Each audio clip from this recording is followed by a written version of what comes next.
Well, okay, there we go. So yes, on the text features, we're gonna show them, if we say type style, circle that, make an arrow, and they, discuss that. If it's introductions, prefaces, and forwards, talk about that, let them know, okay, that it means at the beginning, it's the beginning of the stories. Here, headings and subheadings, it's already bolded, but you want them to have to come and look at it. If we give them a copy of this, you want them to interact with it so that they know. And the same thing, anything here that's bolded already, then have them under references, bibliographies, acknowledgements. And then you're gonna see what are text and graphic features, and make sure that you ask them that question. So the questions are here for you to see, but you have to practice, what are the text and graphic features, and then give them a few moments to look at this. And then, they'll start, okay, so they'll start calling out maybe what they see, and they're gonna wanna just read what's on here, but kind of like, okay, or you can have them upside down and say, okay, what are text and graphic features? So they're kind of thinking it through first, and then have them turn over the sheet and start looking. And then you can start seeing, so what are the examples of text features? And there they are. It's the top half of this page. And so y'all will talk about these things. And then what are the graphic features that you've noticed in the text? And then you start looking at these things on the bottom. Okay, but when we give them an anchor chart, because mostly we want to be creating the anchor chart with the students, but since your time is limited, then we can give them the print copy, but we need them to make sure. Diagram, what's a diagram? How is the diagram different than the chart? What about the chart and the graph? How are they the same? And then the timelines and the maps. So you want to talk about all of those things. Even if it's a brief discussion, you just want to make sure that they're looking at the information and understanding the information. Okay, so go on to your next slide.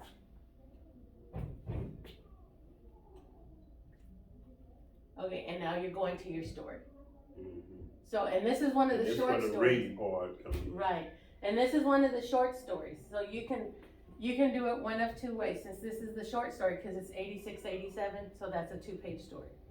You're starting this, and you're still, remember, you're wondering, because there's many ways to tell a story, and then the overarching idea is wonder. How do you wonder? How do you tell a story? So this is still really part of their introduction. We played a game. Called. I'm sure you are familiar with it. We played a game called popcorn. Okay. Yeah. And so they were really. They were really competitive. I saw the competitive spirit in here. I said, "Oh man, I want to get out of this." But yeah, and that's good. But see, they were reading. Yeah, and so they are reading, and it gives them a chance. And you want to give them a chance not only to popcorn, but also to read quietly, do their silent, because like I said, you want them to build that stamina to be able to read. That's and then some of the kids are struggling readers. Right. So when it's popcorning, the volunteers are usually the good, strong readers, but you want the kids that have a hard time to read. Maybe you could do partner reading sometimes. Like this is a short 2-page story, maybe you can do a partner read, and then the stronger reader will usually kind of take lead, but have the other one following along, so that they have a chance to hear the story and be reading, so that they are still getting something out of the story, because they're not going to volunteer for a popcorn read, because they're going to have a hard time reading, and they're going to be embarrassed. Yeah, so, and you don't want them to be embarrassed or to be called out and that they don't know how to read, but they'll still have an opportunity to feel like they're doing some of the reading, maybe with a partner read or a table. They read pretty good. Yeah, that's good. I'm glad. Yeah, because you will have sometimes that can't. I had some that didn't want to, but they went on and did it anyway. Okay, that's good. I'm glad they're putting in that effort. That's awesome. Okay, go on so we can continue, so we won't run out of time. Okay, so now we're looking at the pictures. How does it help you understand the topic and your topic? Remember, it's like how we wonder, how we tell a story, and then the text features and those things as well. Okay, go to the next one. Where you can find, and when you're using this, You're just asking the questions, having a brief little discussion, and go on. And then right here, what subheadings do you find? So when you go to page 87, and they'll be looking in their book on page 87, and then don't forget, you have your my teaching pal. Mm-hmm. So if you're going on page 87.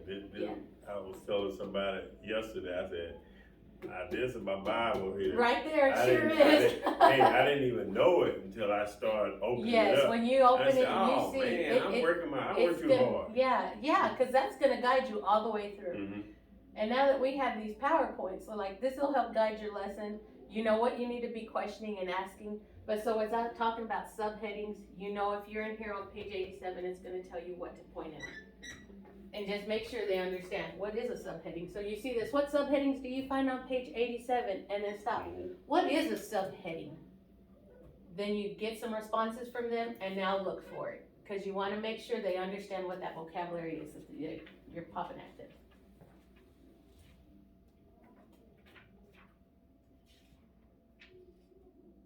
Yep, that's it right there.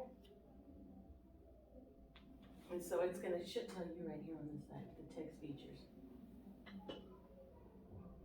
That's the large board, how does that one help you? And then the subheadings right here, that's that question. And it's telling you right there. So it tells you what they should be responding, and if they don't respond that, you can say, well, have you thought about this? What about this? You know, and kind of, that helps us know it all. They don't have to know that you're reading it from there, that you know, but you practice a little bit and then you look at that, so you know you know what you're asking them, you know what you want them to understand, and that's your guide to help you get them to that response. Okay? Okay. All right, let's go to the next slide and see what else they want us to do in this lesson. Okay, so there's your photograph, that's the one on that. And how does it help you understand the topic? So those 4 questions are those 4 questions there. Mm-hmm. And then that one gives you the guide to what you need them to understand. As well as this on this side, but so it's easier for you to move away from your computer so you're not sitting, and so you can be up walking.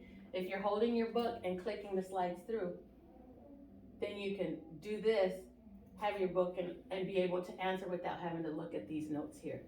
This wouldn't, oh no, you gotta have this hooked up to that. Yes, because I was thinking that they won't put them, you have to download a whole software and stuff to get them to be Wi-Fi. Oh. Yeah, so hooking it up is the best, and there has to be a clicker somewhere. But since we don't know where, we'll just like I said, if you just kind of, because you can be walking around with that book, monitoring still, because you always want to be among them, because you know if you're here, that group back there is going to be off task. Mm-hmm. So that's why I normally stay over there and over here. Yeah, there and it's good to come around in the middle too, like just be every place, and they just never know where you're going to be. So, because if you get to one spot and you kind of stick there, the other they know where, and then I know you have Joseph over on the side. Mm-hmm. So as soon as you step away from him, he knows and he's going to try something. Right. Because we know Joseph. Yeah, yeah.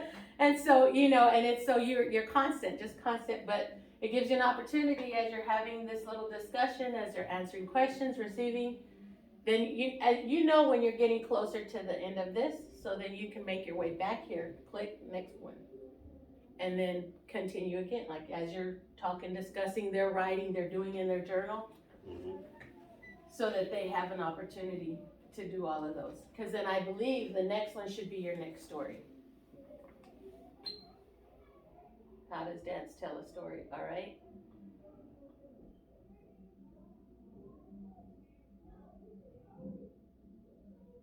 Okay, go back one. We do this one. That's 16. Yeah, but I think we skipped one. The one about dance had, okay, so right here, 86, 87. Is that still in the story? Okay, I wasn't sure. Yeah, it's still the same pages. Okay, so now they're gonna have practice. Because you're working on the text features, this page is giving them practice. This is like this. They have their journals. And we're gonna print out that text features page. Now they're gonna practice. So what you wanna do is they're gonna have the left-hand side, they'll glue down the text features page. On the right-hand side, they're gonna make this. And they don't have to make the whole boxes. Just tell them to number 1, number 2, number 3, number 4. Page number, the type of feature, how does this feature help me understand? And that's all they have to do. And so they'll have something where they're practicing that skill we just talked about. They looked at it in the story when we were talking about the subheadings and the picture and all that. And so they have some notion because we've talked about it. Now they've got an opportunity to have some success because now they can go look for it by themselves. It was a 2-page story, page 86 and 87. So, you know, something's gonna be on 86 and 87 and they have 4 chances to try. Those 4 questions that you used were these 4 chances. And now they've got their number, the feature, and make sure you tell them, now look at that chart, what's on that chart, what can you find? And then, how did that help them understand? What does this feature help me understand? Yeah, so that's all they really need. They're gonna worry about drawing these boxes. That's like what we were doing today. Yeah, and then all the skills are gonna spiral and they're gonna continue going around and around all year long. Because I was telling them, I said, tell me something about Maryland Hamilton. Mm-hmm. Okay, I need to know. And your title will be wheelchair sports. I need to know something about Maryland. So each one of you gonna have something different. Okay. Right. I said this is not team effort. I mean, this is individual. So they all were putting theirs together. You could just about see what they're doing. Yeah, yeah. We had to look graphic out and organize them. There you go. And that's and do they have journals? Because I see they're doing they it on got page journals too. Okay, because we're gonna start their journals with this week that we're gonna start since it's a new module. So they always have their reading work all in one place. So like if we get those journals started, then we're starting right now and it's gonna be text features and graphic features for text, and then they're using informational text. Okay, so, all right, because what I was getting ready to do, I was gonna say, hey, I can grade this. And you can absolutely grade it, like that's great, you can grade it. You can grade their journals, because you can take up their journals and make sure that like this is the work that they're practicing, that skill. You can go in there and just grade it, or they can, what I would have them do, they turned in their journals open. So I didn't have to go through and flip through pages, they just turned it in open. And we, you know, like say we're going out the door, maybe on top where the wipies are over there, turn in your journal as you walk out the door. And leave it open and they just stack them. And then I would make them write their name on there so I don't have to flip through and see whose journal is it, your name's on the top. And the date, and so then they were all stacked up. They wanna know why. I said, no, you get into practice, the habit of putting your name and all that stuff, and heading, and you doing it in your journal. I know what your journal have on it, but I need to know that you practice what we're doing. Yeah, because you always want to practice what you're expecting from them, and they want to practice. Yeah, because that's gonna make it happen. Okay, that's good. So now you've got the work, and that's that one. Okay. So now let's go in. You can exit. Yeah, exit out. Hit escape, so it'll get you off that big screen. There we go. And then don't hit the X so you can leave it open. Hit the little line. That way it stays right here, and you'll know where it is. Yeah. But if you go right here.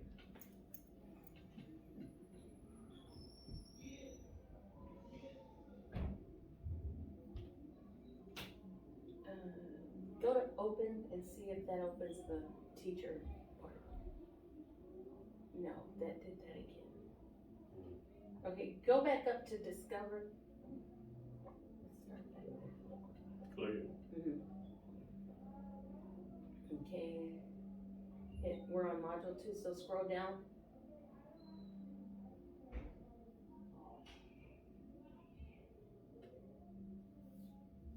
Okay, if you click on week 1, let's see what it shows you.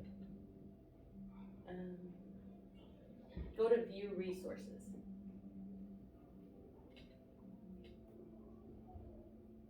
Okay, now go down there.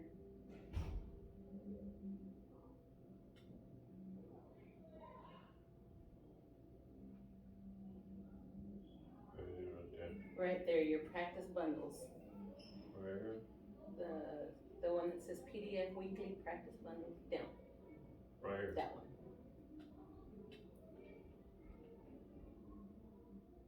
Okay, we are going to hit print. We're gonna print all those, how many pages is it? Okay, well, Right here. yes. And I'll go show you how to use that copy machine. So it already says follow me, and then just hit print. Make just one copy, because we're not gonna copy everything. This is just gonna be so you have everything for this module, and then we will start just making a copy of what we need. You hit print already? Okay, we can go down there to the copy machine and see. Let me turn this off. Thank you, Mr. Hall.